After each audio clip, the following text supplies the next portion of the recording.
শুভ সকাল বন্ধুরা।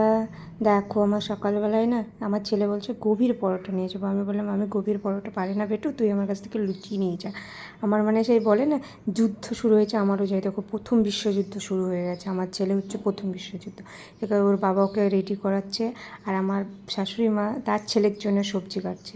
এবার রেডি হয়ে বাস এসে দাঁড়িয়ে আছে আর ওষুধ খেতে ভুলে গেছে। তার জন্য ও বাসওয়ালাকে দাঁড় করে বলছে আঙ্কেল থামো একটু, আমি ওষুধ খেতে ভুলে গেছি।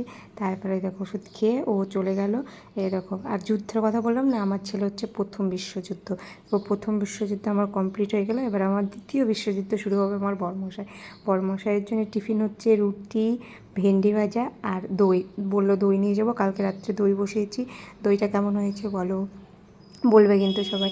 তারপরে দেখো এইদিকে আমার বরমশাইও অফিস বেরিয়ে গেল, আমার যুদ্ধ কমপ্লিট, মানে জয়ী হয়ে গেলাম। এবার আমি রেস্ট নেব, একটু শান্তি মানে।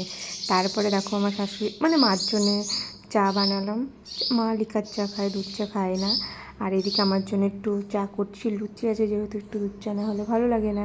আর এদিকে বড়মশাই ফল কেটে দিয়ে গেছে আমার জন্য আর মার জন্যে।